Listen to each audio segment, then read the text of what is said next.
My name is Vanessa. I am 34 years old, and after 11 long years of silence, I walked into my sister's wedding, and within seconds the entire room froze when the truth they had buried finally surfaced. The sound of string instruments filled the elegant hall, every note polished, perfect, rehearsed. Chandeliers glowed overhead, sparkling against the satin and silk draped across every table. Guests laughed, clinking champagne glasses, their whispers blending into the hum of celebration. But when I stepped through those doors, the laughter stuttered. Conversations faltered. The air shifted. Because I wasn't supposed to be there. Not after they disowned me. Not after they declared me the shame of the family, the ugly duckling, who ruined every photo, the one not fit to be seen beside their golden daughter Lily. I remembered the last day I saw them clearly. High school graduation. I wore a simple blue dress, my hair tied back, my hands trembling as I clutched my diploma. The crowd cheered for Lily, showered her with roses, took photo after photo of her smiling face. When it was my turn, I looked out into the audience, searching for mom, dad, even just a glance of pride. But they weren't looking at me. They were whispering to each other, their eyes narrowed in disgust. Later that night, Dad's words cut deeper than any blade. "You'll never be anything, Vanessa.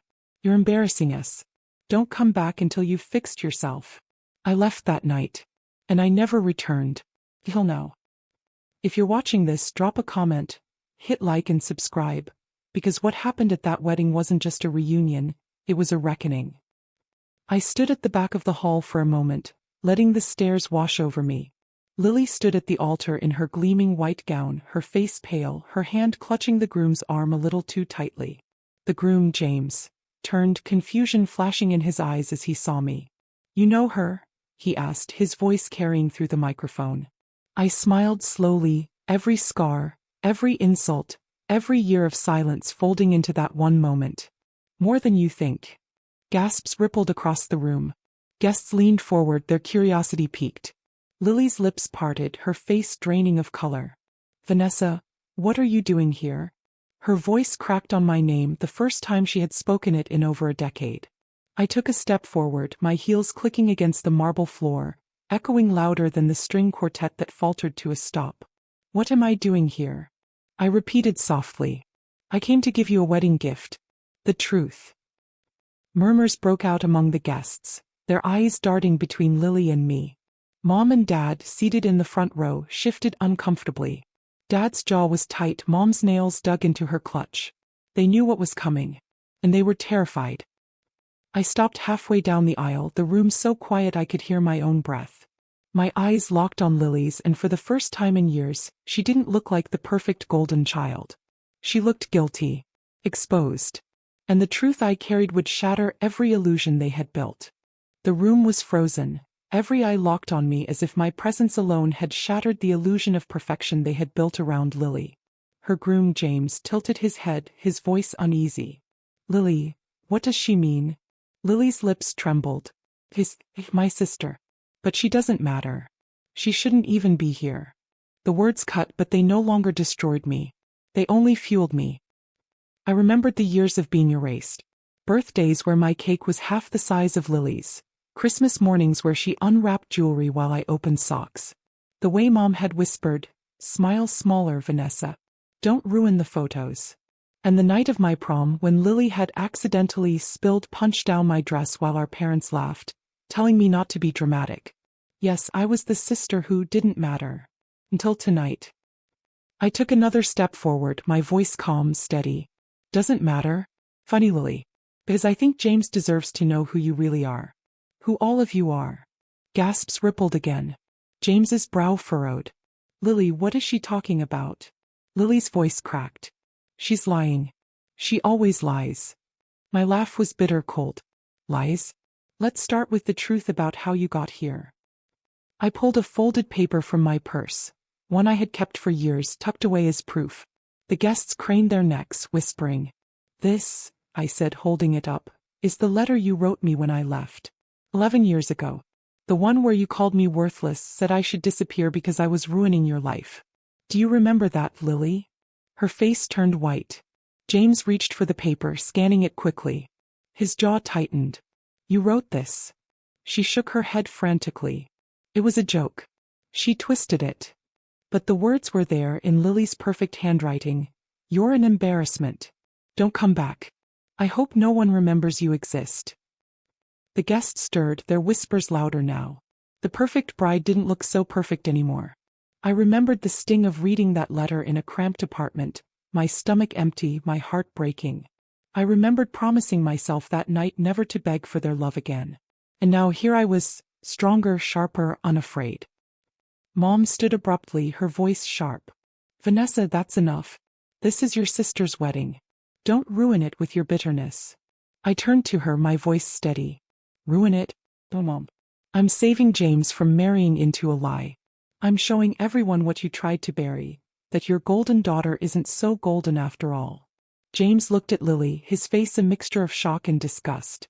Is it true? Did you really write this? Her silence was louder than any denial. I took another step down the aisle, every eye following me. For years you made me invisible. You called me ugly, worthless, a burden. You thought I'd stay silent forever. But tonight, everyone gets to see the truth. Lily's voice cracked, trembling. Vanessa, please, don't do this. But it was too late. The cracks in her perfect mask were showing, and I wasn't going to stop until it shattered. The room buzzed with whispers, the tension thick enough to choke. And in that silence I smiled, calm, deliberate. Because this was only the beginning. James's face had shifted. No longer the relaxed grin of a groom in love, but the tight-lipped confusion of a man realizing the ground beneath him was cracking. He held the letter in his hands like it was poison. Lily, he said, his voice low, sharp. You told me your sister cut ties with the family because she was unstable. That she hated you. Was that a lie too? Gasps broke out across the hall. Heads turned. Guests leaned closer, waiting. Lily's hands shook as she reached for him. James, please, I didn't mean. I cut her off, my voice firm. She didn't mean for it to come out. That's what she didn't mean. But every word in that letter, every word was intentional. I remembered the night I first read it, sitting on the edge of my twin mattress in a crumbling apartment, the scent of damp plaster filling the room. My chest had felt hollow, my vision blurred with tears. Her handwriting had burned into me. You'll never matter. Stop trying. That was the night I almost believed her. The night I almost disappeared for good. But tonight was proof she'd been wrong. Dad stood suddenly, his booming voice cutting through the murmurs. Enough. This is a wedding, not a courtroom. Vanessa, put that letter away and leave before you embarrass yourself further. I turned my gaze on him, sharp as glass. Embarrass myself? Odette. I'm just showing everyone what you trained Lily to believe. That cruelty was acceptable as long as she wore a pretty smile. Mom clutched his arm, her face pale. Please, Vanessa. Don't do this here.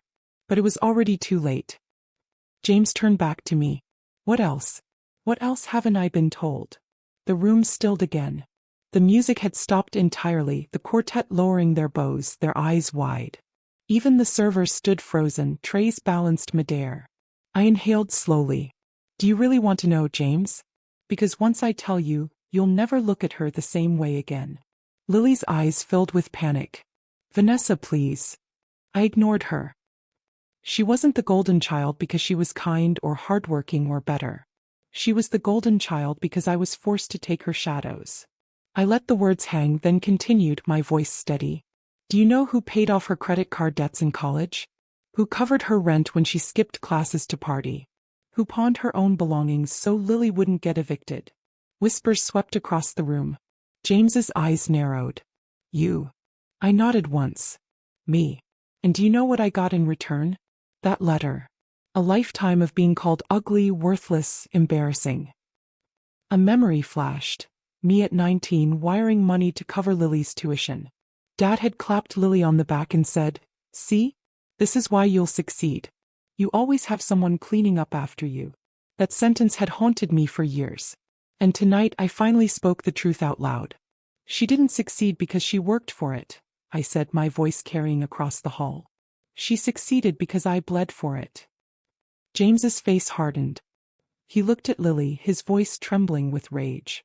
Is it true? Lily's silence told the guests more than words ever could. The room felt like it was holding its breath. And I knew. The night was only beginning to unravel. The silence after my words was suffocating, heavy enough to bend the chandeliers overhead. Guests whispered into their champagne glasses, but their eyes never left Lily. James's knuckles whitened around the crumpled letter. His voice cracked the silence like glass breaking. So tell me, Lily, is it true? Did your sister cover everything you hid from me? Lily's mouth opened but nothing came out. She shook her head weakly, mascara streaking her cheeks. James, it's not, she's twisting everything. I laughed, sharp and humorless. Twisting? Then maybe you'd like me to bring out receipts. As I kept them. Every transfer, every bill, every single time I paid for you while Mom and Dad cheered you on. Gasps echoed down the aisle. I reached into my bag and pulled out a slim folder, fanning the papers inside like cards in a poker game. Lily's face drained of color. I remembered sitting in my one-room apartment at 21, pawning my grandmother's locket to cover Lily's overdue rent. The smell of old metal in the pawn shop still clung to me in memory. That locket had been the only thing I'd kept of hers. And I gave it up so Lily wouldn't look bad. Tonight I was done protecting her image. Dad's voice roared, trembling with fury. Enough, Vanessa. Put that away before you humiliate yourself further. I turned toward him, my voice cutting like a blade. Humiliate myself? You spent my whole life doing that for me. Calling me ugly. Calling me worthless. Telling me I was lucky just to stand in Lily's shadow. But tonight you don't get to silence me. Mom's lips trembled, but she stayed quiet, clutching her purse like it was a shield.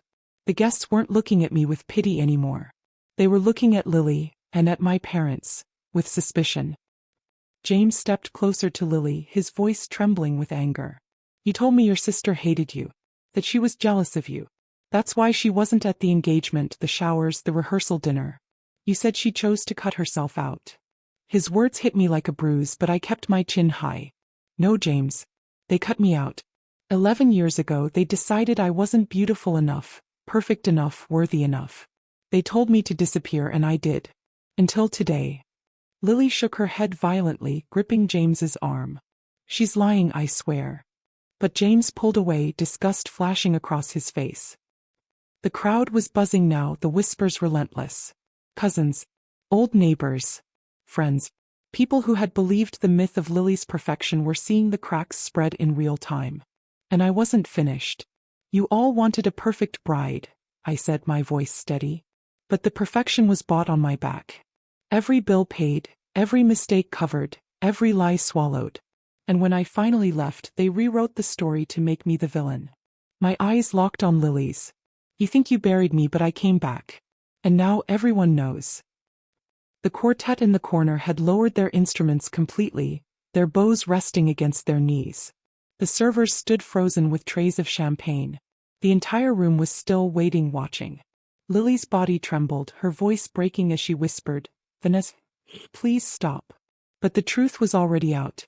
And for the first time in my life, it wasn't me who looked small. It was her. James's chest rose and fell, his knuckles still clutching the letter as though it burned. He turned on Lily with a sharpness I had never seen in his face before. You let me believe she was nothing. You let me think she abandoned this family out of spite. And all this time, he held up the paper, it was you. Lily shook her head desperately, reaching for him. James, I did it for us. I didn't want her drama ruining what we had. You know how she twists things. Her voice cracked under the weight of her own panic. The guests leaned closer, hungry for more, the hum of whispers filling the air. I took another step forward, my heels echoing against the marble. Twists things? You mean like the time you told everyone I failed out of college, when in reality I dropped out to work 3 jobs to pay for your tuition? Gasps rippled through the crowd. Mom's face went pale, Dad's jaw tightened, but still they said nothing. James's mouth fell open. What? A memory cut through me. Me at 19 staring at a scholarship acceptance letter I had dreamed of. The thrill of hope had barely lit in my chest when Dad shook his head and said, Lily needs it more. You'll figure something else out. You always do. I had figured it out, all right. By giving it all away. I leveled my gaze at Lily. Do you remember the night you totaled Dad's car, Lily? The night you were drunk out of your mind? Who signed the check that kept you from being arrested? The silence that followed wasn't just heavy. It was damning. James's voice was barely above a whisper. It was her, wasn't it? I didn't need to answer. My silence was enough. Lily's knees buckled, her perfect bride composure cracking. Vanessa, please stop. Don't do this here. But my voice rose, strong and steady, echoing in the hushed hall. Why not here? You threw me out at graduation in front of half this town. You called me ugly, worthless, unlovable while they all watched. Maybe it's time they see the truth. The guests' faces shifted. Disgust. Sympathy. The illusion of Lily as the flawless daughter, the perfect bride, was unraveling thread by thread. Mom finally stood, her voice sharp with desperation. Vanessa, you've made your point. Enough. You'll ruin her marriage before it even begins. I turned to her, my chest tightening but my voice calm. I didn't ruin anything, Mom. You did. When you let her tear me down. When you laughed as she humiliated me. When you told me to smile smaller, to disappear, to sacrifice everything. This, I gestured at the trembling bride, is the daughter you chose. Her lips parted but no words came. James set the letter down on the table beside him, his hands trembling. He looked at Lily with a coldness that silenced the room. I don't know who I'm marrying anymore. The gasp that rippled through the crowd was louder than any music the quartet had played. Lily reached for him again but he stepped back. For the first time she looked small. Cornered. And I had never stood taller. I turned toward the guests, my voice carrying clear and steady. For 11 years they told everyone I didn't matter. Tonight you see why. Because the truth always mattered more than their lies. The hall buzzed with whispers, eyes flicking between me and Lily. And I knew as I stood there with every gaze on me, that the final blow was coming. The one that would end the facade forever. The hall was no longer filled with music and laughter. It was filled with silence, sharp and cutting. Every eye was locked on me, every breath waiting for the next word. Lily stood trembling at the altar, her hands shaking so badly she nearly dropped her bouquet. James's expression was stone, his jaw tight, his shoulders rigid. I let the pause linger, savoring the tension that they had forced me to live with for over a decade. Then I stepped forward, each heel click echoing like judgment against marble. You wanted me erased, I said softly, my voice carrying in the stillness. You wanted me invisible because I wasn't the picture-perfect daughter. But while you dressed Lily in crowns she didn't earn, I built a life. One without you. Gasps rippled across the crowd. I remembered the nights in my tiny apartment, working shifts until sunrise, coming home to silence. The way loneliness dug into me like claws. But I also remembered the first time I saw my name on a paycheck big enough to cover my own dreams. The first time I realized I didn't need them. I smiled faintly. I'm not here to beg for a seat at your table. I'm here to show you I never needed one. James turned toward Lily, his voice trembling. You told me she hated you. You said she left because she couldn't handle the pressure. But I see it now. You left because they destroyed you. My throat tightened but I stood tall. No. I left because I refused to let them finish me. The words echoed like a verdict. Mom's voice cracked as she stood, clutching her purse like a shield. Vanessa, please, stop this. Think of your sister. Think of the family's reputation. I turned, my eyes locking on hers, sharp and unflinching. Reputation? That's all you ever cared about. You laughed while she tore me down because as long as Lily looked perfect, you didn't care who was bleeding in the shadows. Her lips trembled. She sank back into her chair, silent. Dad's face was red, his jaw clenched so tight I thought his teeth might crack. You ungrateful. I cut him off with a single steady line. I'm not ungrateful. I'm free. The whispers grew louder, spreading like wildfire. Guests shifted in their seats, murmuring about the letter, the debts, the lies. And then James spoke again, his voice final. Lily, I can't marry you. The room gasped. Lily dropped her bouquet, her face ashen. James, no, please. But he shook his head. I won't build a life on lies. And after what I've just seen, I don't even know who you are anymore. Her sobs filled the hall, raw and ugly, and for once, no one rushed to comfort her. Not Mom. Not Dad. Not even me. I turned toward the doors, my heels clicking against the marble as I walked away. My chest was tight, not with regret but with release. As I reached the exit, I glanced back one last time. The perfect wedding was in ruins. The perfect daughter was exposed. And for the first time in 11 years, I wasn't invisible. I was undeniable. If you're watching this, have you ever faced betrayal? Share your story in the comments. And don't forget to subscribe. Because sometimes revenge isn't about destroying someone, it's about finally being seen. I stepped outside into the cool night air, the laughter and music replaced by silence behind me. And as the stars stretched above, I whispered the words that had carried me through every lonely year. The truth always comes out,